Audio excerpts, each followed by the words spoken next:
여러분, 유럽이 지금 엄청난 기로에 서 있습니다. 한쪽에는 미국, 다른 쪽엔 중국, 또 낡은 경제 모델과 새로운 혁신 사이에서요.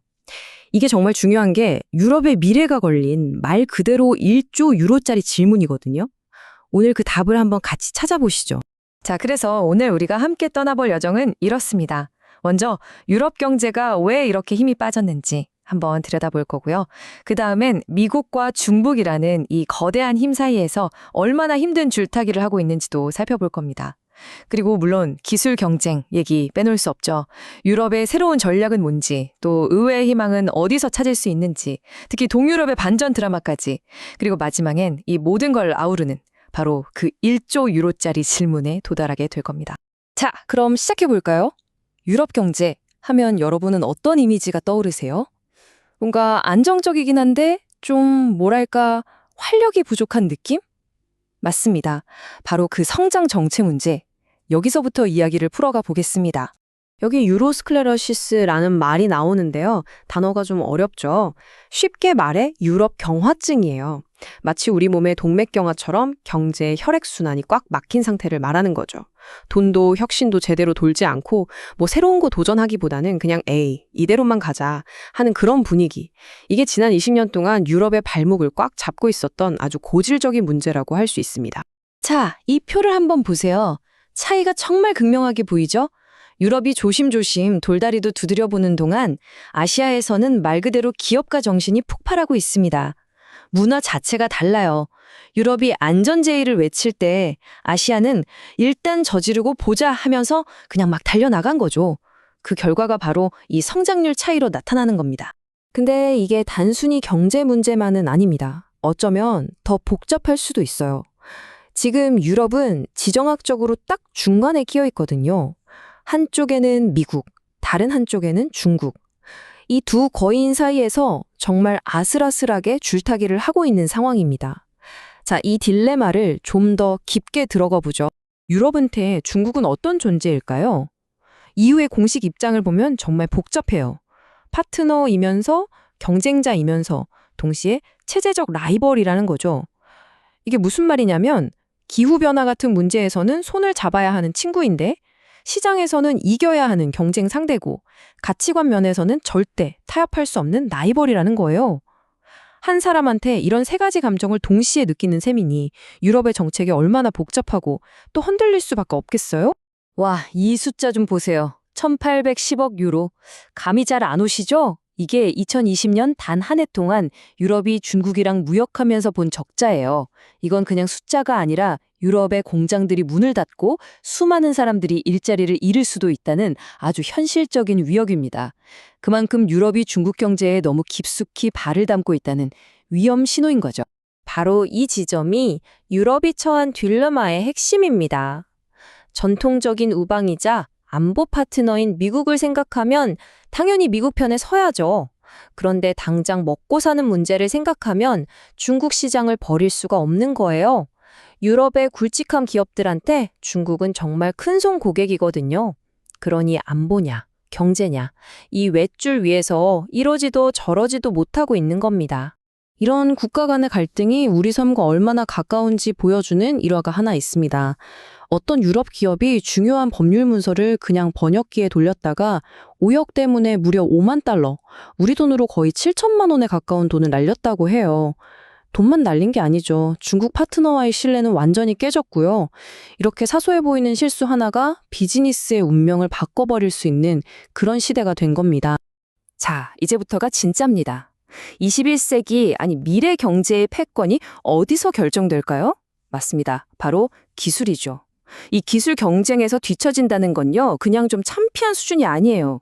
미래의 부와 권력, 그 모든 걸 그냥 통째로 다른 나라에 넘겨준다는 뜻입니다. 유럽은 모바일 혁명의 물결을 놓쳤다.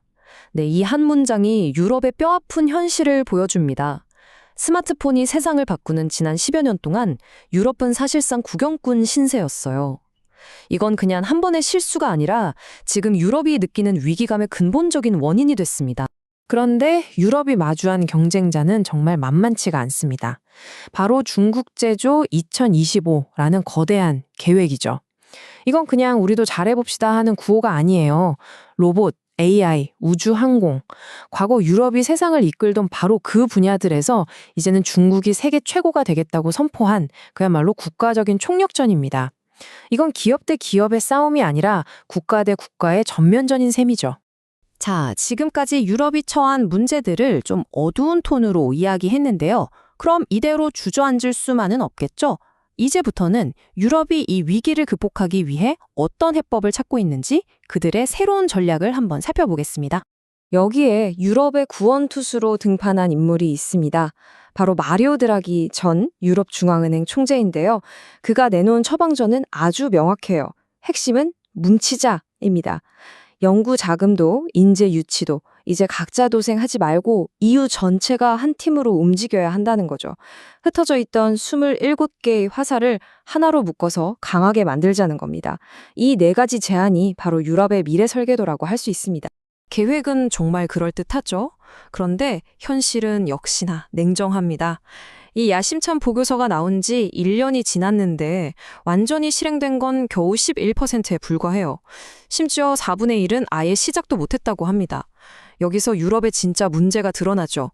좋은 계획이 없는 게 아니라 그걸 함께 밀어붙일 실행력이 부족하다는 거. 그럼 유럽은 이대로 희망이 없는 걸까요? 그런데 꼭 그렇지만은 않습니다. 우리가 흔히 생각하는 서유럽은 좀 침체되어 있을지 몰라도 지도를 조금만 동쪽으로 돌려보면요.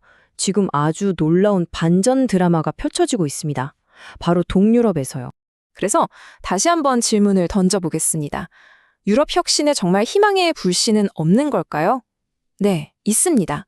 모두가 서유럽만 바라볼 때 아무도 주목하지 않던 곳에서 유럽의 새로운 심장이 아주 뜨겁게 뛰기 시작했습니다. 바로 중동부 유럽, CEE 지역입니다. 그럼 중동부 유럽의 성장 동력은 뭘까요? 여러 가지가 있겠지만 가장 큰 무기 중 하나는 바로 가성비입니다. 이 그래프를 좀 보세요. EU 평균 시급이 31.7유로인데 폴란드는 14.5유로, 루마니아는 11유로예요. 이게 무슨 뜻이냐면 독일에서 개발자 1명 쓸 돈으로 폴란드에서는 2명을 고용할 수 있다는 얘기입니다. 실력 좋고 젊은 인재가 이렇게 많은데 인건비는 저렴하다? 스타트업들한테는 이만한 기회의 땅이 없는 거죠. 그 결과가 바로 이 숫자입니다. 13. 이게 뭐냐면요. 폴란드 한 나라에서만 나온 유니콘 기업의 수예요. 유니콘이 뭔지 아시죠? 기업 가치 1조 원이 넘는 스타트업. 이 숫자 하나만 봐도 중동부 유럽이 더 이상 유럽의 변방이 아니라 새로운 혁신의 중심지가 되고 있다는 걸 알 수 있습니다. 바로 이 사진 속 도시, 폴란드의 바르샤바가 그 역동적인 변화를 상징적으로 보여주는 곳입니다. 얼마나 핫하냐면 2023년에 중동부 유럽에 투자된 벤처 캐피털 자금의 4분의 1 이상, 무려 26%가 이곳 폴란드로 쏟아져 들어왔습니다.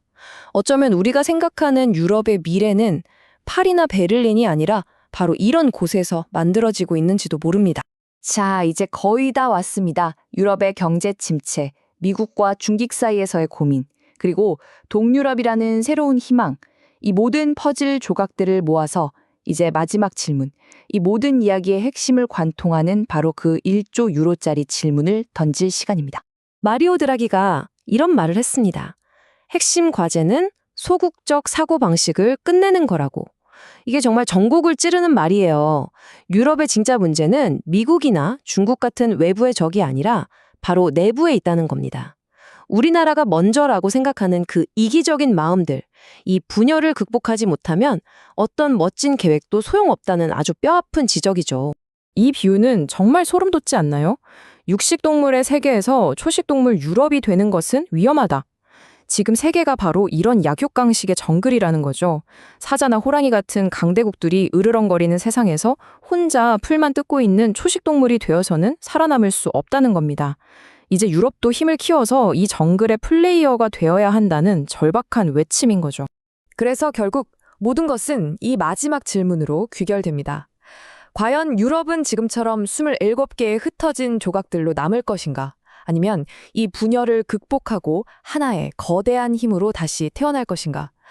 거인들의 세계에서 스스로의 운명을 개척할 수 있을까요? 그 답은 아직 정해지지 않았습니다. 그리고 바로 지금 우리 모두는 그 역사가 쓰이는 현장을 목격하고 있는 겁니다.